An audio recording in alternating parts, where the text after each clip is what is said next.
আমাদের সমাজে ভেজাল করে আছে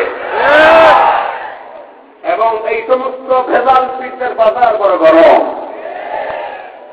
সুতরাং জনসাধারণ মুমিন মুসলমান যাতে মিসগাইড না হয়, বিভ্রান্ত না হয়, এজন্য আমি আজকে টার্গেট করে এসেছি ভণ্ড বদমাইশ যেগুলি এদের মুখোশকে উন্মোচন করে দেওয়ার জন্য। মানুষ জাদুঘরে ভালো অনেক জিনিস দেখতে যায়, জাদুঘরে অনেক জিনিস দেখতে চায় মানুষ।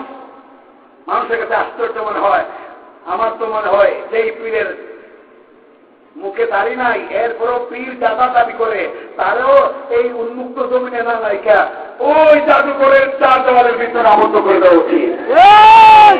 তখন মানুষকে দেখতে পারবে যে পীরও এমন হইতে পারে দাড়ি ছাড়া।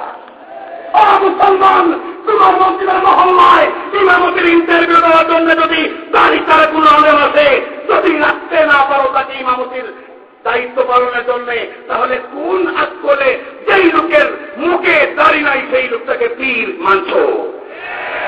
নিজের বিবেককে একটু জিজ্ঞেস করা উচিত। তাহলে এই লোকটার কারণে লক্ষ লোক জাহান্নামী হবে, যেমন দেওয়ানবাগী, যেমন রাজারবাগী সহ আর তো ভণ্ড আছে বাংলাদেশে। এগুলো মূলত ইমান নাই, কিন্তু দাবি করতেছে সুফি সম্রাট, বিশ্বহরি দাবি করতেছে। অথচ সেই সমস্ত কর্মকাণ্ড নির্ঘাত পাওয়া যায় ইমান বহু আগেই বাইপাস রোডে চলে গেছে।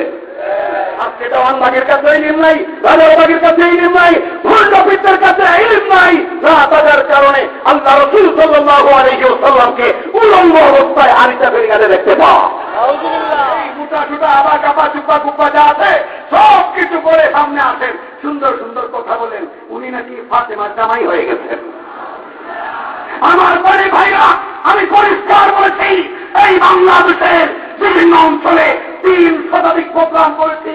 এই প্রোগ্রামের মৌসুমে পরিষ্কার বলেছি, বহু বড় বড় ময়দানে সরকার দেশে শান্তি বিরাজ করার জন্য, দেশের শান্তি প্রতিষ্ঠার জন্য বিভিন্ন প্রোগ্রাম হাতে নিচ্ছেন সরকার।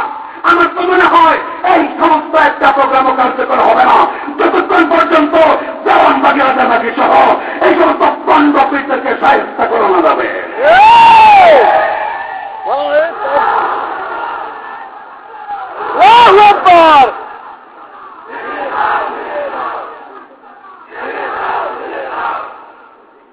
আমার মনের ভাইরা, আমার হাতে একটা কাগজ এসেছে, বলা হয়েছে চন্দ্রকোনা বাবাকে হাজির নাজির বলে। চন্দ্রপাড়ার বাবা বলে হাজির নাজির। চন্দ্রপাড়ার বাবা যদি হাজির নাজির হন, বলার কিছু নাই। তবে এই বিশ্বাস দিয়ে কেউ যদি ওই ব্যক্তির কাছে মুরিদ হয়, বাস্তবে সেই লোকটা যদি এই আকীদা পোষণ করে যে আমি হাজির নাজির, জাহান্নামের লাকড়ি আবু জেহেল উৎপা সাহেবাকে পুরানোর জন্য চন্দ্রপুরী পেয়ে লাভ যথেষ্ট। আরো যে ঠিক না দেখে